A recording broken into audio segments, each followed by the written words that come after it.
Good afternoon, and welcome to another of the Spaces webinars. This time we've got a discussion on the integration of heat pumps in existing buildings. Just as an introduction, I'm Steve Rufus from Dorset Council. I'm the Vice President of Spaces and Head of Profession for Engineering. Today we've got, there will be Beata and Jonathan from SAV Systems Limited will be on board giving a presentation going through. Before we get on to that though, I think Fiona, you have a short statement you'd like to say, or just an introduction? Yeah, hello everyone, I'm Fiona from Spaces. I'm sure you are all aware that there is a train strike on the 23rd of June, which is our study day. To make you aware, the study day is still going ahead. So fantastic to see as many of you face to face as we can. We are looking at doing some live streaming. It will be limited and details will follow early next week. But yeah, anyone that's still planning on booking, please book because it is going ahead. Thank you. Okay, excellent. Thank you, Fiona. Just as a bit of a going through the format, there's a little poll as well we do just to get some feedback on the subject matter, etc. And also there is, if you'd like a CPD certificate, we have got a format for doing that at the end as well. Okay then, so from that one, I will hand over to SAV Systems Limited. Thank you, Steve. And yeah, good afternoon, everyone. Thank you for joining us, for your time. And we will talk today about the heat pumps, specifically focusing how we can integrate them in existing buildings. I will start sharing my screen with the presentation.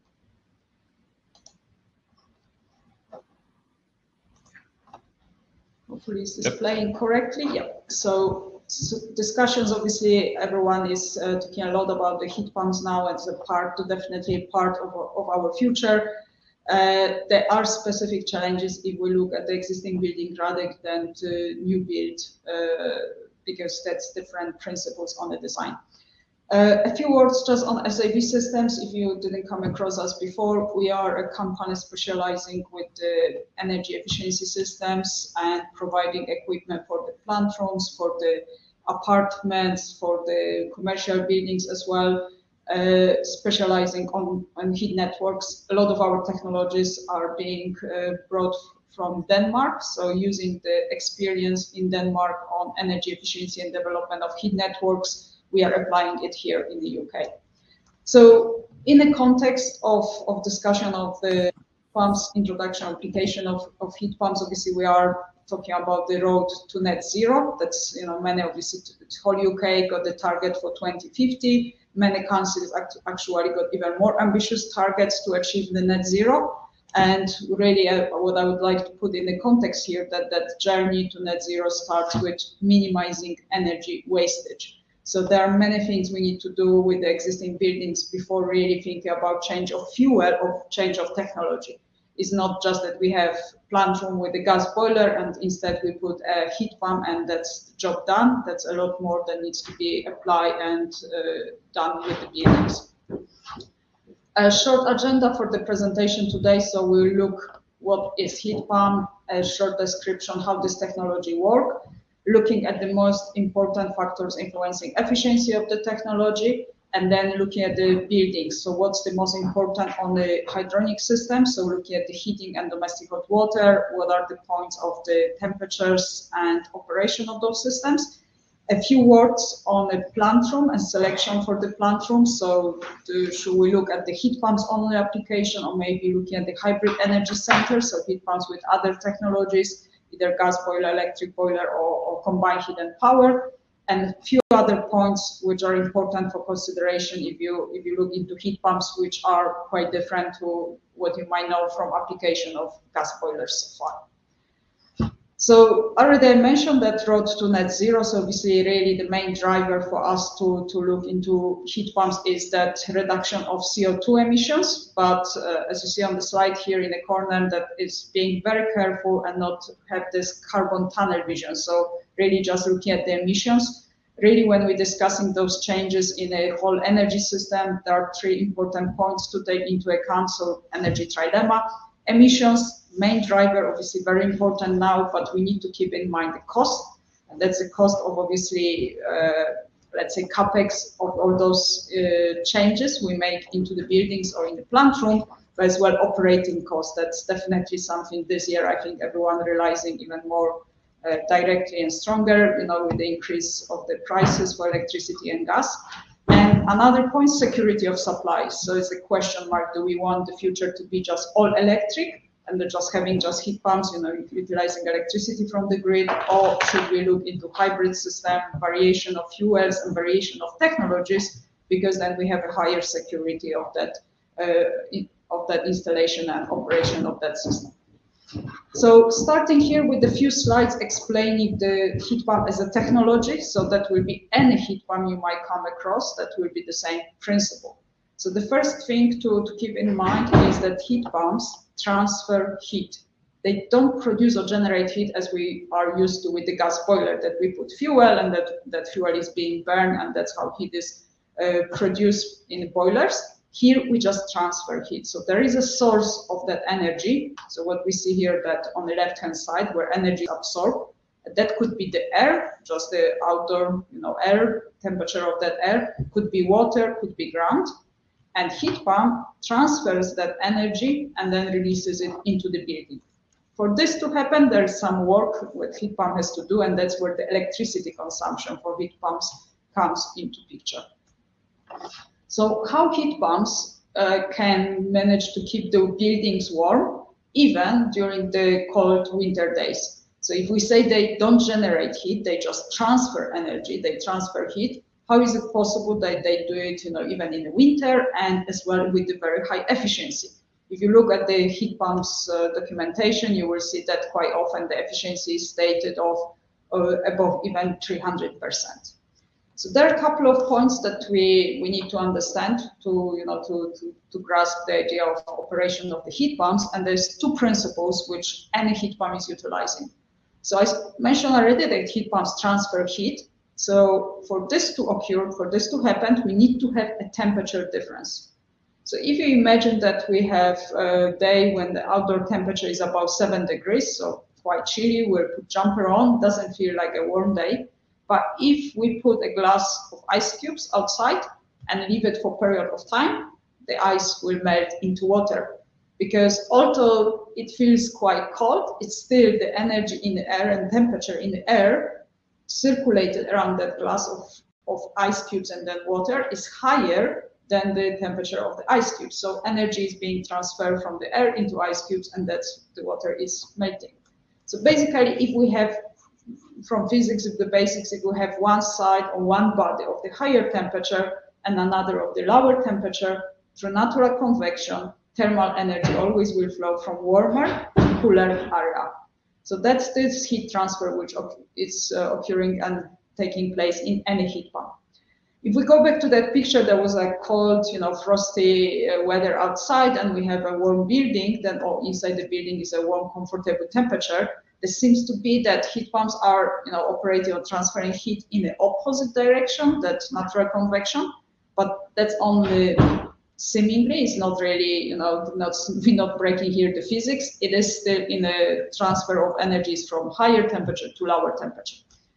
To really understand it, we need to look on that simplified picture of the diagram of the heat pump. So that box in the middle is showing us the heat pump. And what you see that we actually have inside the heat pump, two heat exchangers. So heat transfer in any heat pump occurs twice. Firstly, we have that when we absorb the energy from air here in this case, so if we're looking at the air source heat pumps, at the heat exchanger. So you can see if we have that example, that is plus 7 degrees outdoor temperature.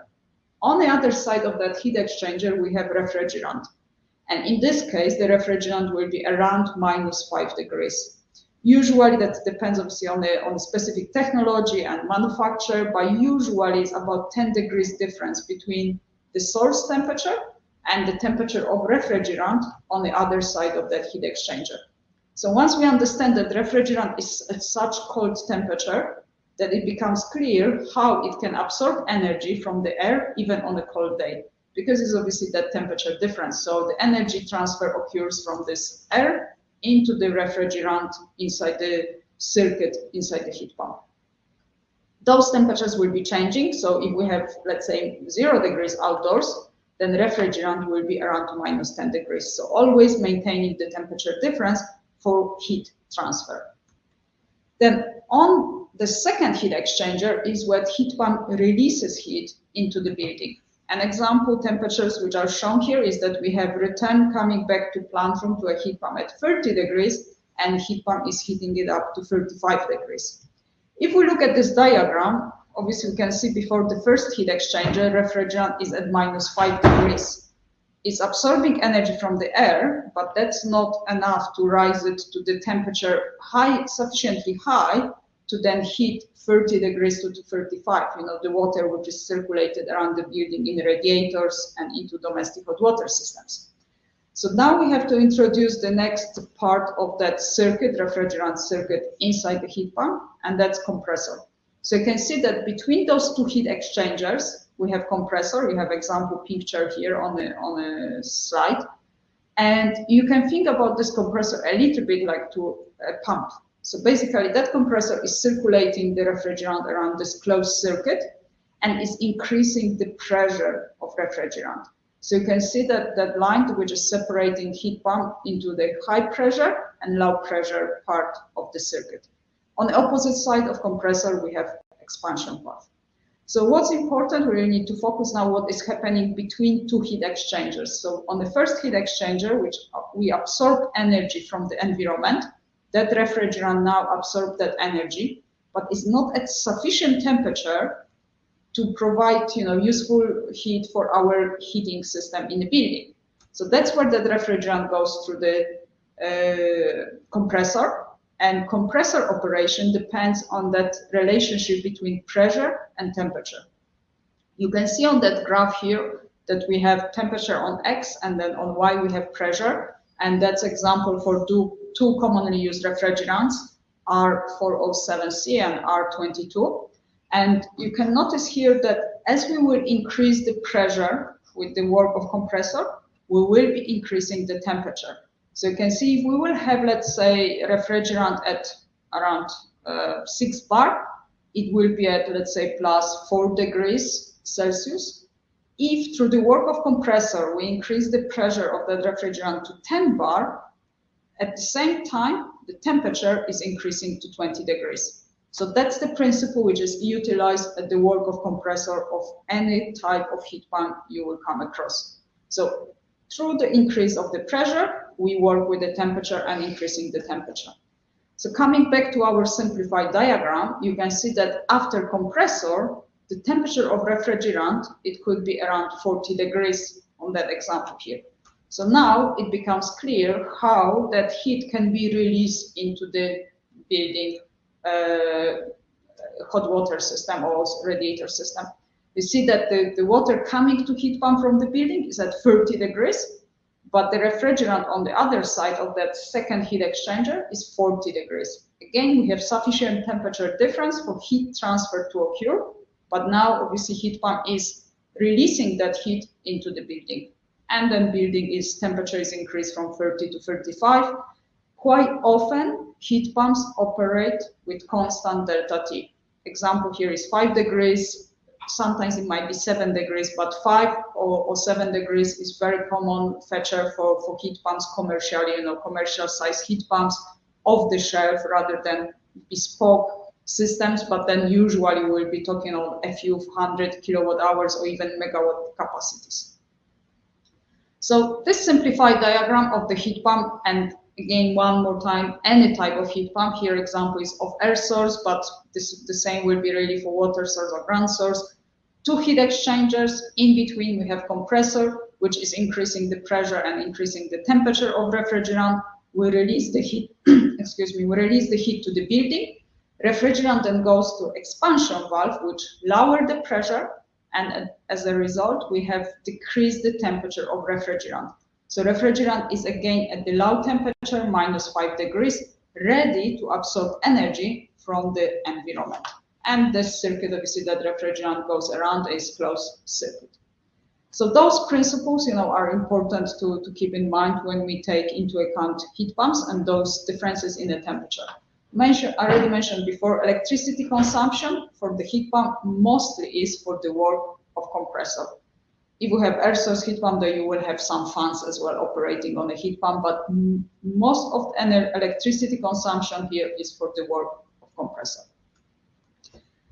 If we start looking on documentation of heat pump, you will see that those two heat exchangers are called evaporator and condenser, because we have as well change of state occurring at these two heat exchangers. So you will see those names when we look on the specific manufacturer datasheet. To give you, some idea example how that heat pump might look, that's commercial size heat pump. So just to giving you idea of how big that equipment is, given capacity, and obviously you will need as well some specific clearance and space around the heat pump for the free circulation of the air, and as well you don't want to lower the temperature too much by the heat pump around it. So you need a high volume of air circulating around to keep the good efficiency of operation and as well to prevent formation of ice. When we look at the heat pumps, a few words here, what is important, how we calculate and what factors which are influencing efficiency of the heat pump. I mentioned already that they could be as high as 300%, or some other words to describe efficiency of heat pump is coefficient of performance, COP. Here you have example of COP 30, and it's calculated as energy release, so that will be 3 kilowatt hours of heat delivered to the building, divided by electricity consumption from heat pump, and that will be here in this example 1 kilowatt hour of electricity consumption. There are two major factors which influence efficiency of heat pump. So first of them is the source temperature. So here we have air source heat pump, so outdoor temperature. You see the example that if we have 10 degrees outdoors, 5 or 0 degrees, and then efficiency here as COP, the highest number, the better efficiency. So that's quite logical that if it's warmer outside, then efficiency is higher. When we come to winter days, the air is colder, efficiency of heat pump is dropping. You see the operating temperatures, I kept them constant on that example. So that's usually common knowledge, but there is a second very important factor influencing efficiency of heat pump, and those are the operating temperatures. So you see now I keep the reference point outdoors plus 5 degrees, the same for all three cases, but changing at what temperatures I would like that heat pump to operate. And that's influenced by two factors. What is the return coming back from building to plant room, and what I want to achieve with the heat pump. This specific heat pump got constant delta T 5 degrees. So that's difference between the return and flow from the heat pump. If I operate heat pump at 30 to 35, then I can achieve efficiency of 3.63 with 5 degrees outdoor temperature. But with the same outdoor temperature, but heat pump operating with the temperature 60 to 65, you can see that efficiency is a lot lower. It's only 1.97. So it's a huge drop in efficiency, which is connected to the operating temperature of the heat pump. A little bit more, the realization of that impact is not looking just at the COP, but looking at the cost of operation and the CO2 emissions. Because obviously we know that 3.6 is higher number than 197, but it's a bit difficult to have a feel what it really means. If we put it on the context of the cost of operation per year, and I assume here 4,000 operating hours, you can see that with this higher efficiency, lower temperatures, the cost will be around 13,000 pounds per year. But if we push the heat pump to operate at the high temperatures, you can see that much, much higher cost of operation, more than 24,000 pounds a year. Here I apply now more recent electricity prices, 28p per kilowatt hour, and you can see that this cost of operation can be very significant factor. CO2 emissions, we see that's an important point to keep in mind as well. Everyone thinks that the heat pumps are classified as renewable technology.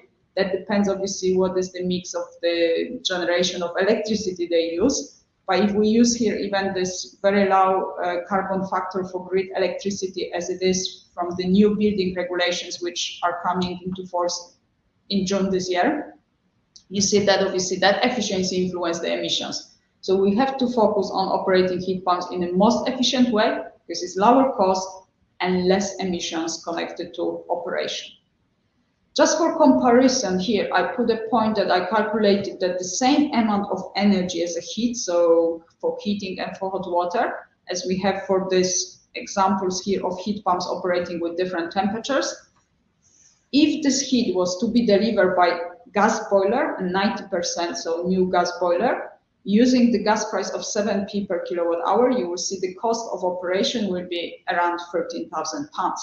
So that's similar to this first example of the heat pump operation, but please bear in mind that this boiler will operate with high temperatures.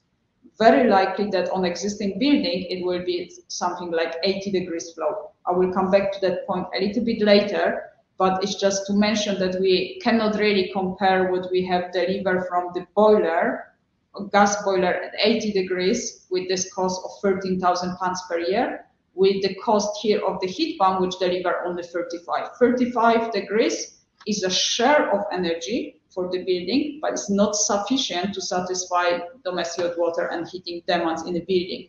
That needs to be topped up by another technology.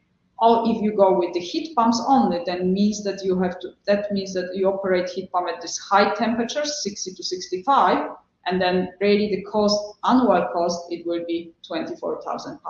So you see that's almost double compared with the gas boiler delivering the heating and hot water before.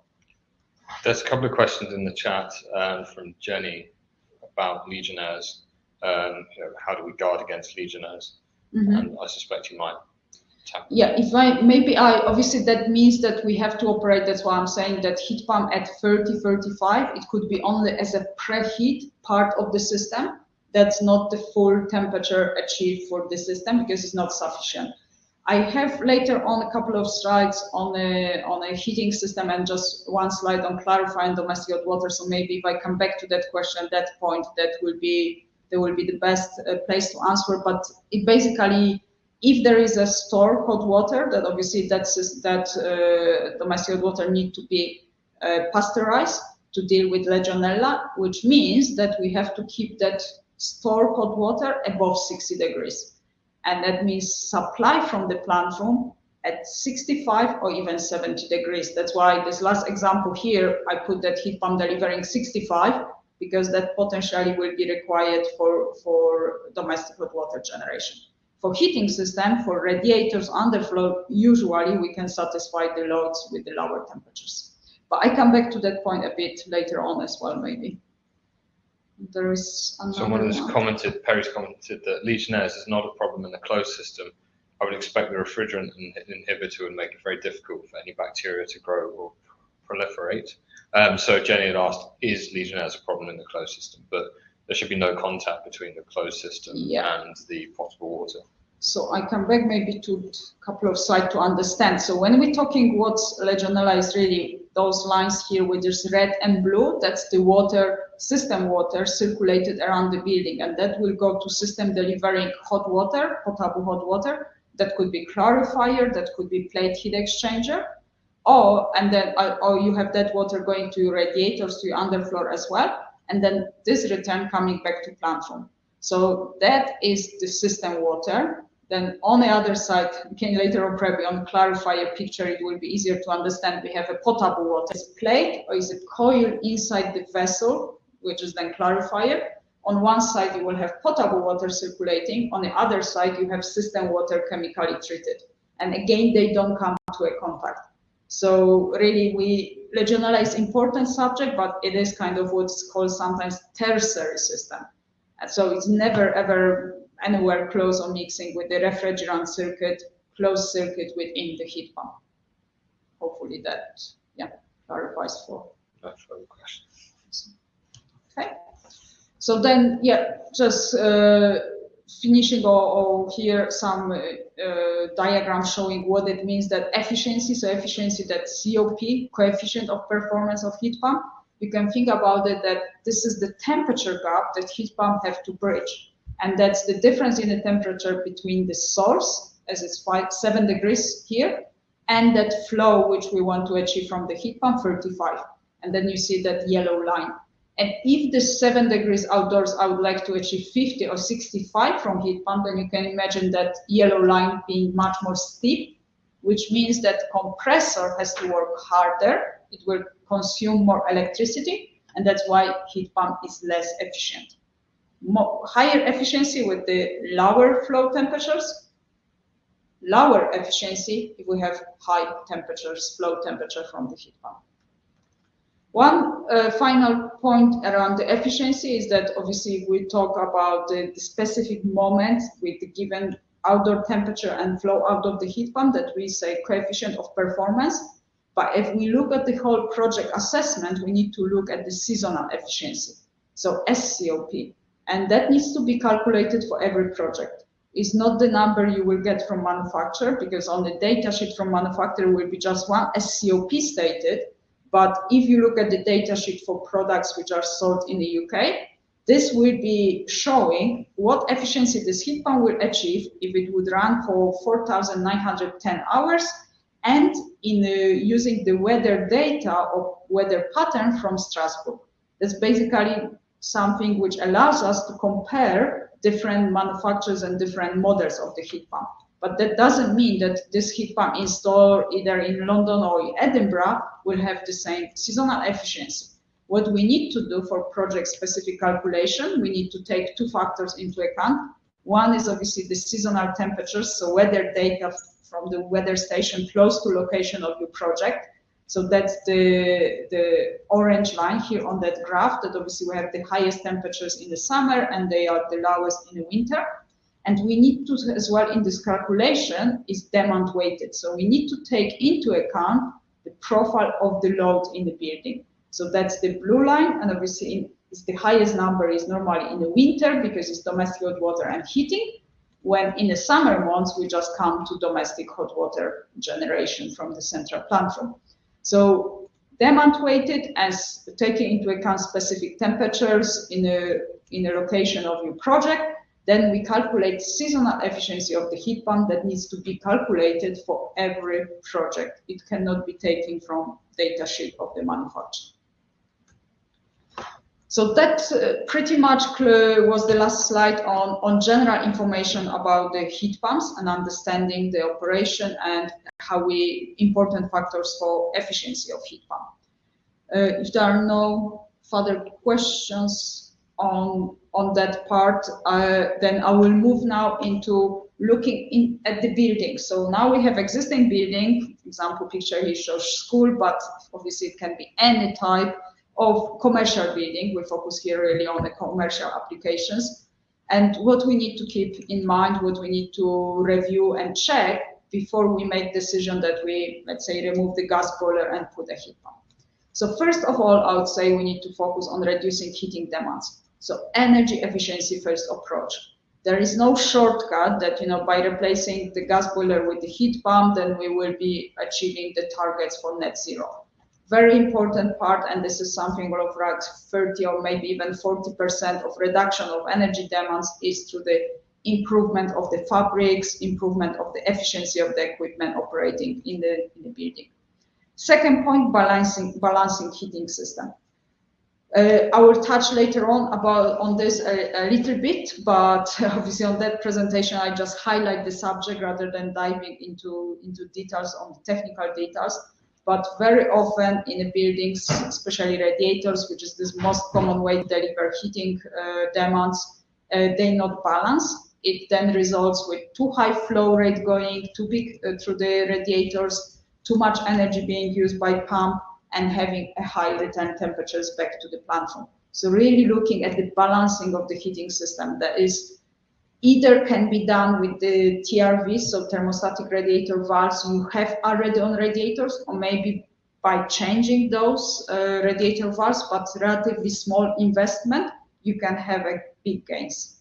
Second point, or next point, will be reviewing domestic hot water system. So how hot water is being delivered, can we lower the flow and return temperature on the system, which is producing potable heat water.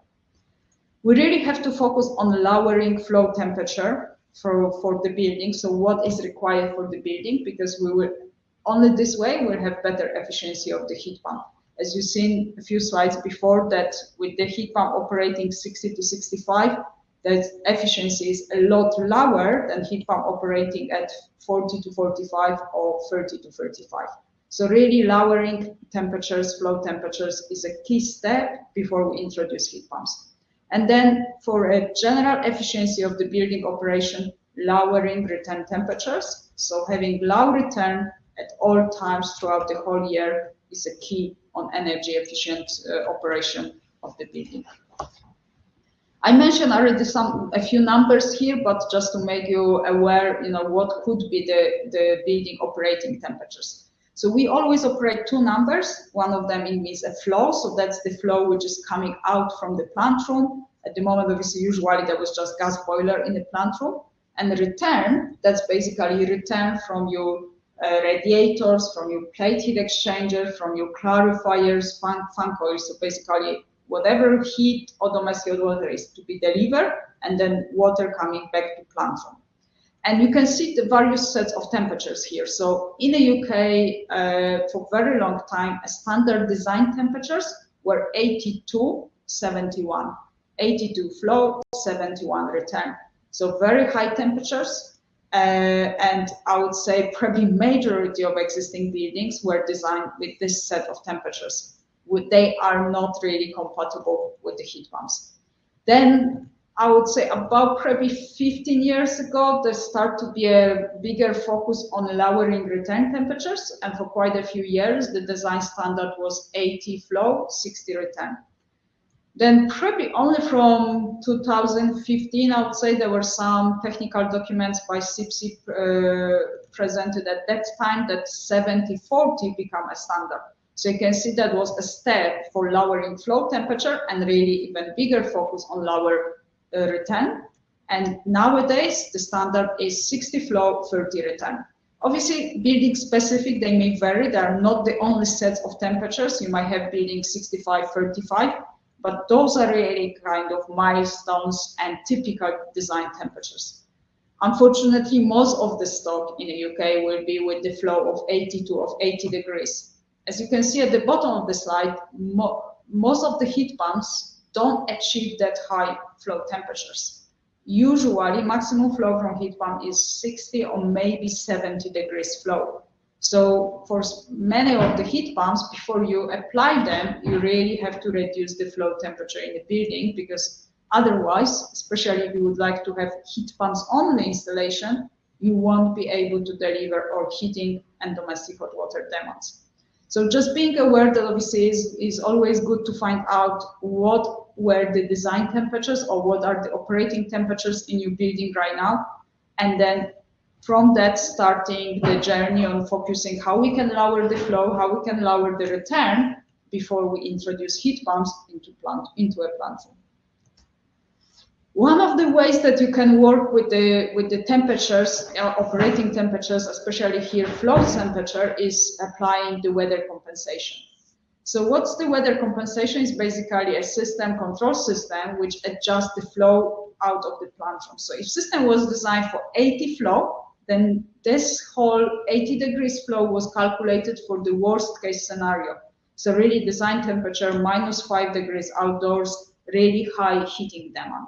But we know that this -5 hardly ever occurs. Maybe sometimes we have -2, -1. In the winter, most of the time we have 0 or +5. So what the weather compensation does, then it will lower the flow temperature from 80 to maybe 75 or 70, because if it's warmer outside, the mild weather outside, it means we don't have to pump the water of 80 degrees going through the building to keep the comfort for occupants, for the users of the building. So you see that's one thing that the weather compensation allows, the change of that flow temperature, but just being aware as well, there's, details of setting are quite, there's usually trial and finding the best set point for the given building. It's not that it's just one curve, there's several curves. And if we look here in this graph, that you will see different outdoor temperatures and different then flow temperature from the plant room. And you can see if we pick up, let's say 0 degrees outdoor, depends which curve on that specific weather compensation equipment we'll choose, then the flow will be lower to 90 or to maximum set 80 here in this first curve, or maybe it will be lower to 70, 60, or even down to 50 degrees.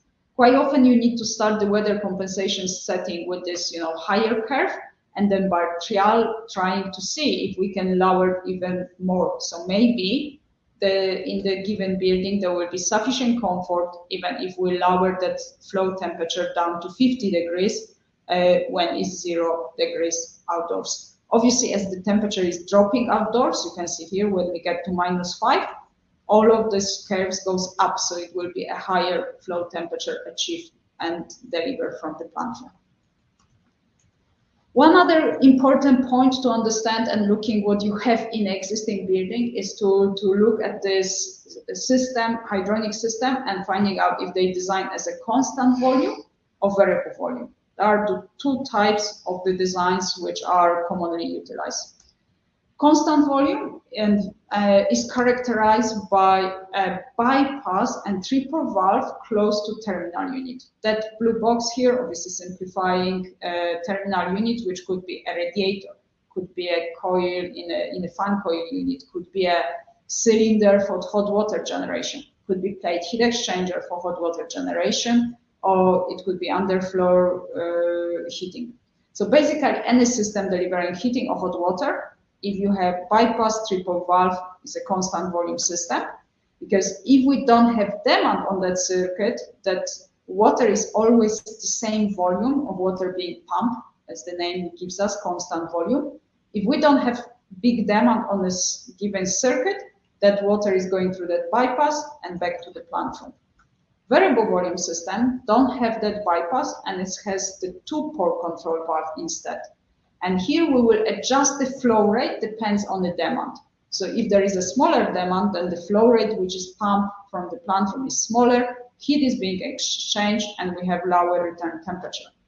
So two types of system, really, the fixed speed pumps and constant volume system, again being used commonly in UK until 10, 15 years ago. So again, most of existing buildings will have this type of the system, which is a big challenge because those systems are delivering high return temperatures. That's a lot of energy efficiency, and that's not really compatible with heat pumps.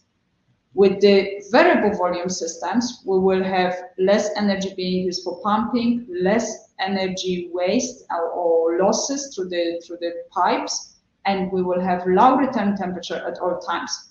So really, when we talk about the new build right now, the only way I would say to design recommended is to use the variable volume system. Unfortunately, obviously, there is a challenge that existing buildings quite often have constant volume. You can look into lowering just the temperatures, and maybe that will be sufficient change to allow the introduction of heat pumps. But sometimes you need to look into changing the whole system, so changing the pump and control valves and operation of those existing circuits before you install heat pumps. Just a few words on the hot water delivery, because the very common way is that we have that cylinder with the coil, so that's water here in this coil. So we have basically water coming from the plant room at this, very often it is 80 degrees. It goes through that coil and then exchange the heat, and then that we have return going back to the plant room.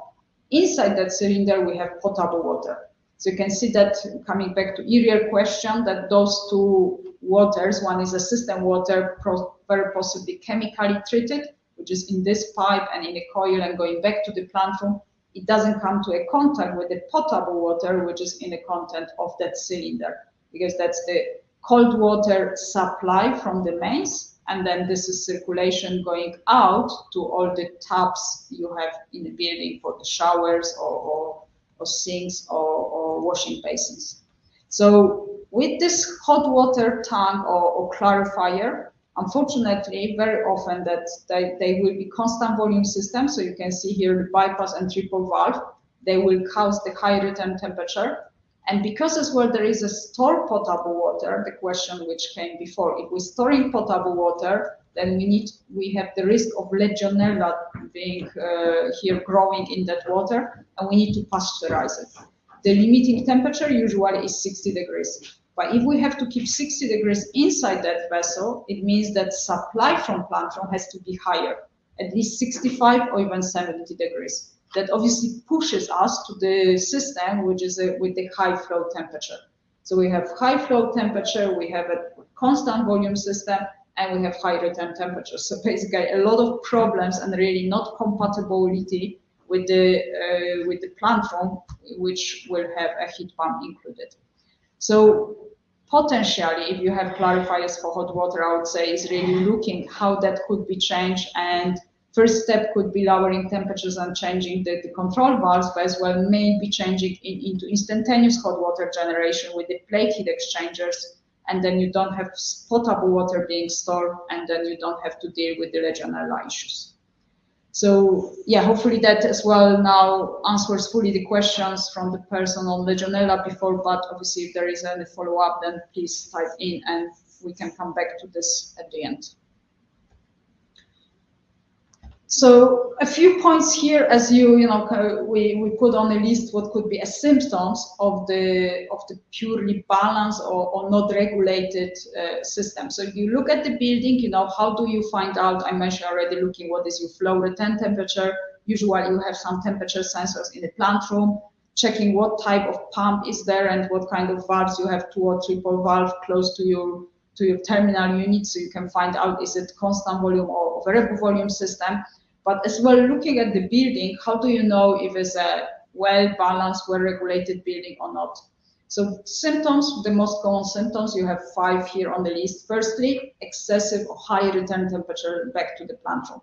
That's really one of the main easy points to spot if you have high return, especially if it's higher than it was design intent. It means something is not quite right in that system. Probably is not balanced well, you have too high flows, you have the wrong control valves. Another thing to look is the flow temperature. So looking what was the design, original design, and what is the operating temperature right now. Because unfortunately, even if this design principles were moving on, as I mentioned, we're going from 80 to 70 and then 60 flow. Unfortunately, quite often the maintenance people in a plant room, if there is any complaint, there is someone called somewhere in one, let's say, classroom in the school or one bedroom in the care home or some other building. Unfortunately, quite often the maintenance people just go to plant room and put the as high flow temperature as possible to achieve on a gas boiler. So maybe system was designed to have 80 or 70 flow, but actual operation is 90 degrees. So the first step will be to finding out what was the original design and lowering it to that temperature. Obviously, as we mentioned before, you can then apply weather compensation to improve and lower that temperature even further during the autumn and spring months. Another point to check is the circulation pump. Is it as it was intended on original design, or maybe it is too big? If there was any change on the system, maybe replacement of the pump, being careful that not too big pump is being installed. Because if, especially obviously we have already variable volume system, it's important that that pump can vary that flow rate to minimum flow rate which is required in that building. If the pump is too big, then we will never get to this accurate flow rate required to deliver heating and hot water. Complaints from users, obviously if it's poor comfort, that's very often a symptom or signal that the heating system, especially radiators, are not balanced. So basically you will have too high flow going to some of the rooms, some of the parts of the building, and those will be up to temperature or maybe even too hot, but then it means that we're starving the rest of the system. And then the rest of the radiators will not get sufficient energy to be delivered, and then people will be complaining about the cold rooms and uncomfortable temperatures. And then small delta T is another very common, easy to spot symptom that something is not quite right on that building, on that system. Delta T is the difference between the flow and return temperatures. And that really focus should be that this is as big as possible. Obviously, always keeping in mind what was the original design, what improvements we can apply, but we should try to have it as big as possible. Small delta T is a symptom of things not really operating very well. Because basically you can think we have produced that energy, that heat in a plant room, we are sending it out to either this hot water cylinder or to radiators, and we want to use that energy and come back with the low temperature water back to the plant room. If we're sending high temperature and high temperature is coming back to plant room, then we basically pumping that water around, wasting energy for pump, but not really utilizing that heat. So that's waste, and that's a symptom that system is not running very well. So really, you know, why these temperatures are very important, because basically you will notice this on your build. So we have to focus on lowering flow temperature and achieving low return temperatures at all times, because with this lower temperatures, we have higher efficiency of operation of the building, and you will use less of the energy. So you will have a lower bill, either it is electricity or gas bill. You will notice that the cost of operation is lower. A few words here on the choice for the plant room. So then now stepping into, you know, that you address in the building how the heating system is operating. You look into domestic hot water delivery, making improvements or balancing the existing system to prepare the building for the implementation of the heat pump. And then if you look into plant room, you have several choices. There's, for examples here, that you can go for a heat pump only solution, which you replace all this capacity which you have probably now with the gas boiler with heat pumps only, or hybrid system, which I strongly recommend to considering one of those. So you can have either keep the existing gas boiler and you add heat pumps as a preheat, give a share of that, you know, heating demands and domestic hot water demands in the building from heat pump, but the boiler still in operation there for a peak capacity. You can as well go for all electric solution that you have heat pumps and electric boiler for your peak capacity. Or I would say the most recommended option that you have heat pump and you have CHP, combined heat and power, and then boiler for peak capacity. With the CHP, which generates electricity on site, you will have a benefit of lower cost of operation for that building, because you don't depend on all electricity coming from the mains, from the grid, but you can generate it on site as well, and you will have lower cost of operation for heat pumps. Why hybrid system is recommended is mostly because of those temperatures that we have to achieve. Because even if we have a newly designed building, I mentioned that standard now is the flow temperature of 60 degrees. We usually cannot go lower because we have to have sufficient temperature to deliver heating and hot water demands. So if we have heat pumps only solution, you will see, you know, two here on that example where you can have a whole range. We need to achieve that flow temperature of 60 degrees with just heat pump, which means that we're pushing them to operate at this high temperature range, which means low efficiency as we looked before. If we apply hybrid solution, you will see that heat pump can be as preheat. So they will take our return, which is at 30 or 35 degrees, bring it up to whatever is suitable for the building. Example here show 45, and then have another equipment, gas boiler, electric boiler, or CHP, which delivers the design flow temperature of 60 degrees. Or on existing buildings, sometimes maybe we have to deliver higher temperatures, 65 or 70 degrees. In this case, heat pumps are running at lower temperatures, so it means for the heat pump itself, higher efficiency and lower cost of operation. One more slide showing here these benefits of the hybrid solution is on this load duration curve. So what we have here, all hours in a year, and what is the load required for the given hours. Here, the peak is around 250 kilowatts. So that's what the consultant designer will have to size and select, put in a plant room, but that's for the coldest day in a year when you have a lot of heating demand and a lot of domestic hot water. That hardly ever occurs. It really probably will be once in for, I don't know, a few days in 5 or 10 years time. It has to be installed capacity, but we don't really need it for the general operation. Normally buildings operate at the part load. And that's where you can see that if we have here example of plant room with the CHP, which is all the blue on that graph, green is representing how much of that heat share is delivered from heat pump, and then this red is the boiler, either gas or electric boiler. And you can see that majority of demand is from low carbon technologies. So heat pump and CHP, relatively small, around 40 kilowatts, but long operating hours and can deliver 85–90% of the demand. Boiler, relatively small in dimensions and quite cheap to be installed, to be there for those cold days, but we don't need to operate it a lot.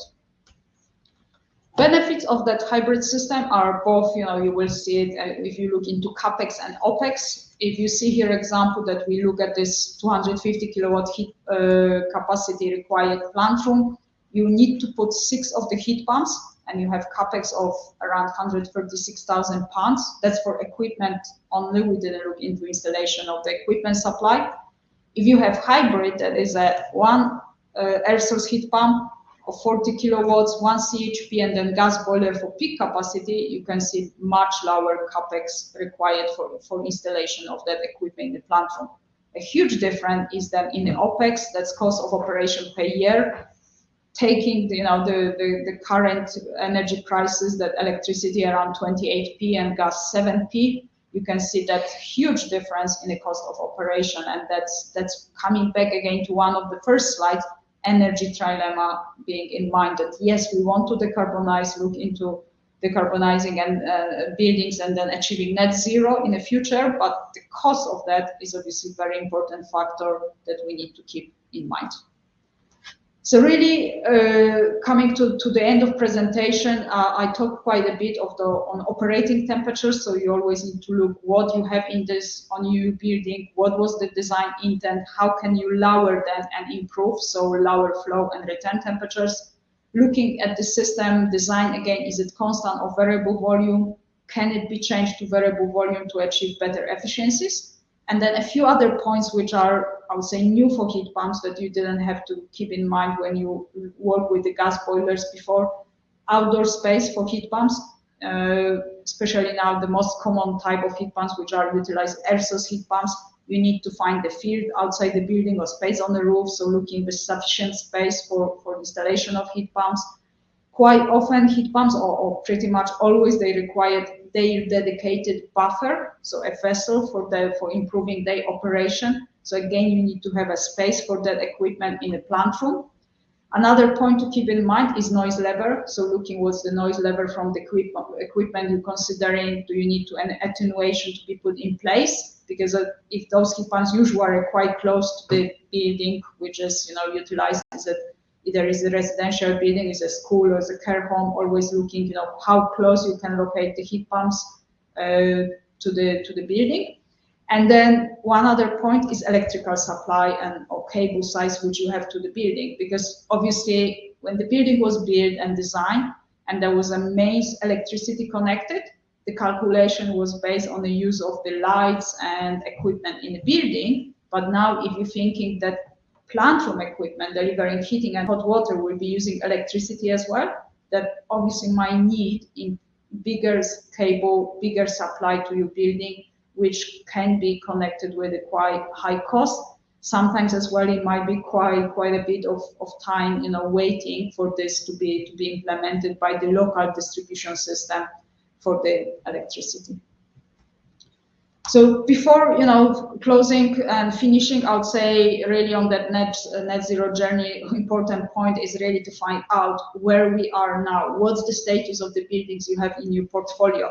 Because it's kind of, everyone is talking that 2035 or 2040 or whatever is the year we want to be net zero. But usually if we ask someone, where are you now on that journey? Most people are not really aware.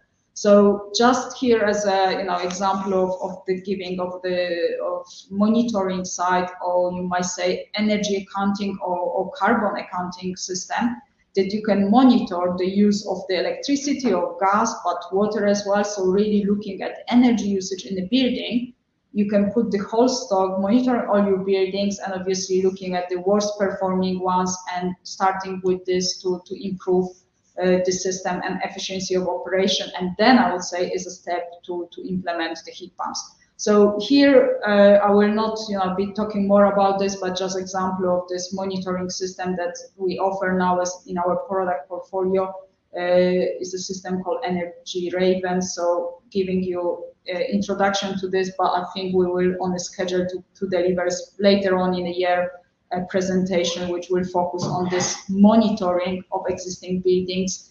And basically here as well, you will be able to spot, for example, high return temperatures, and that will allow you to plan the steps on improving the buildings which you have in your stock.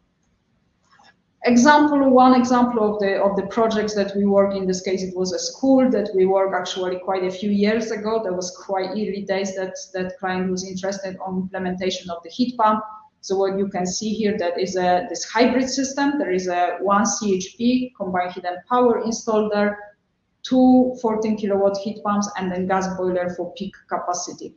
And you can see majority of them are delivered by CHP and heat pump boiler, only delivering 17% of the load. So that's example, obviously, that really is a commercial building. It's the same principle for care homes, for offices, for hotels, any type of building. There's, there will be detail mostly how hot water is delivered, but the principle really will be pretty much the same. And with this example, I would like to finish. That's a lot of information. Hopefully, you're finding it useful and relevant to what you're working on right now. And if there are any questions, I'm more than happy to look at them now. Maybe my colleague Jonathan can help me. Can see a bit in the chat. Oh, I partially responded to one, but Matthew has asked, if you're changing a constant volume to one with a variable pump, variable speed pump, how effective are installing PICVs and reducing return temperatures? Very effective. So it's a little bit of diving into more detail, but then basically PICV is pressure independent control valve. So yeah, if you're looking into changing from constant volume to variable volume, my diagram just shows simplification. There was a 2-port control valve, but you need to have as well what's called DPCV, differential pressure control valve. So either you can have 2 separate valves, is a control temperature controlling, flow controlling valve, 2-port valve, and then DPCV, or you build it into one, and then is a pressure independent control valve. And this type of valves will allow you good regulation, good balancing of the system. So definitely, then if you're changing the system from constant volume to variable, looking into applying the pressure independent control valves, definitely recommended. I mentioned in the chat that we have the PT40s. I know they're not PICVs, but certainly for radiators. Yeah, they are PICVs. Okay. So for radiator valves, you can have a TRV, so temperature.